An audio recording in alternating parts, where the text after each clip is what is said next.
ఇప్పుడు శ్రీ గౌరెడ్డి హరిచంద్రారెడ్డి గారు పాపం ఆయన పెద్ద 5 గంటలకు వచ్చారు అక్కడికి. ఈరోజు 5 దాంట్లో 5 నుంచి ఉన్నారు. మొదట ఆయన పిలిచాల్సిందేమో కానీ మరి మేడం రండి సార్.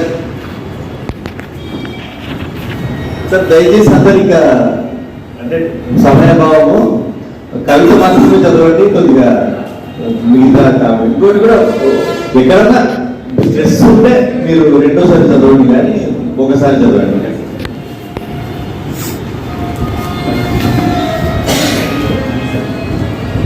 అందరికీ నమస్కారం.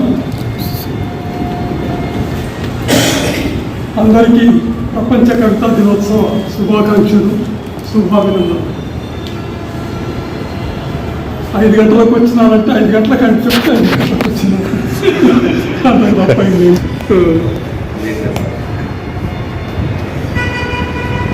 అమ్మలగన్నయమ్మ ముగ్గురమ్మల మూలపుటమ్మ తన్నులో నమ్మిన వేల్పుటమ్మలతో మనంబుల నుండడి అమ్మ సురారులమ్మ కడుపారడి గుచ్చినయమ్మ తన్నులో నమ్మిన వేల్పుటమ్మల మనంబుల నుండడి అమ్మ అమ్మ కృపాబ్ది ఇచ్చుత మహత్వ కవిత్వ పటుత్వ సంపదలు అన్నారు. మహత్వ కవిత్వ పటుత్వ సంపదలు. ఈ కవితా దినోత్సవం రోజు ఆ పద్యం చెప్పుకుంటే బాగుంటుందేమో అనిపించింది. కనుక ఆ పోతనామాత్యుడు మన కవులు ఎందరో గొప్ప గొప్ప వాళ్ళు పూర్వము పద్య కవులే ఎక్కువగా ఉండేవారు. తర్వాత వచన కవిత ఇవి అభివృద్ధిలోకి వచ్చినాయి. కనుక ఈ శుభ సందర్భంలో మన కర్నూలు అయితే మన పూర్వకాలం రాజులు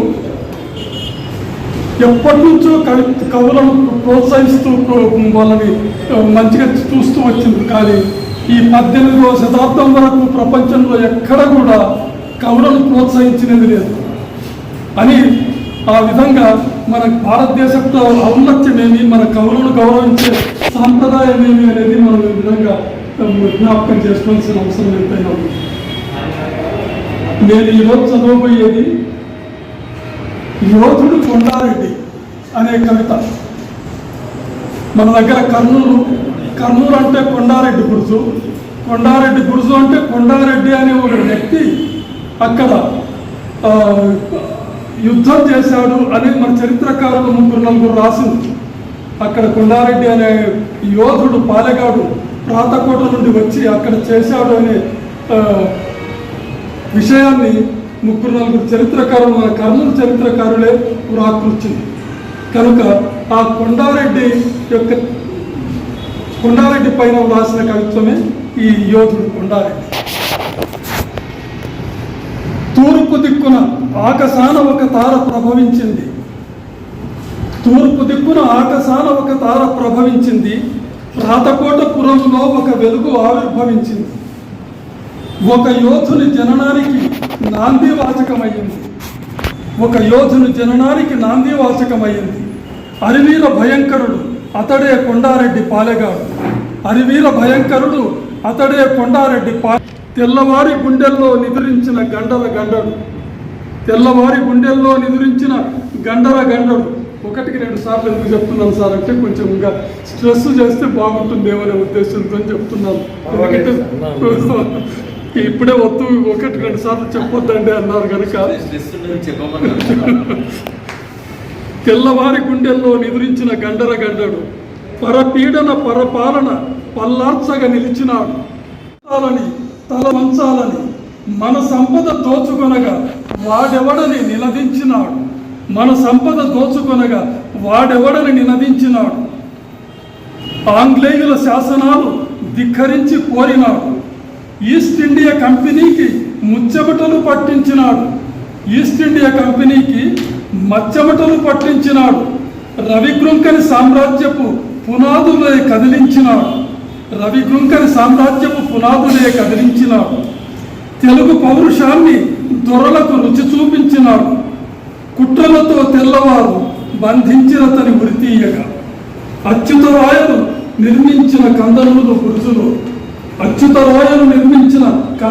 గురుజులు అది కొండారెడ్డి గురుజు అంటే కొండారెడ్డి కట్టించిందని చాలా మంది ఒక దురభిప్రాయము ఉంది. అది అచ్యుతరాయలు కృష్ణదేవరాయలు తమ్ముడు అచ్యుతరాయలు కట్టించినటువంటి బురుజు. ఆ బురుజులో ఆ వీరుడు కథను త్రొక్కి ఉరిమినాడు.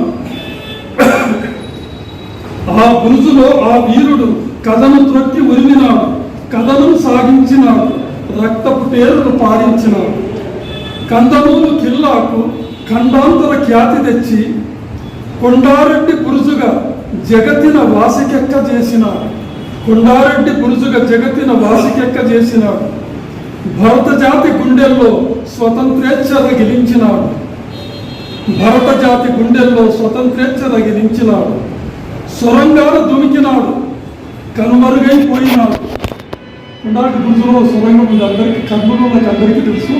మరి ఒకసారి సొరంగాలు దుమికినాడు, కనుమరుగైపోయినాడు.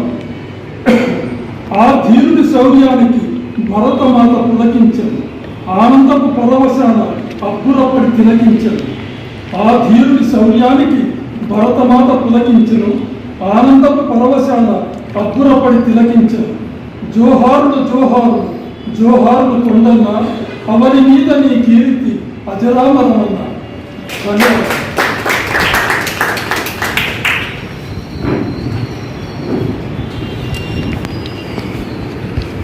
గౌరెడ్డి గారికి ధన్యవాదాలు. యోధులు కొండారెడ్డి అని చారిత్రక నవల రాశారు సార్. దాన్ని ప్రాతకొండలో ఆవిష్కరించినప్పుడు నేను కూడా పోయినాను. అవన్నీ గుర్తొస్తున్నాయి సార్, చాలా సంతోషంగా ఉంది.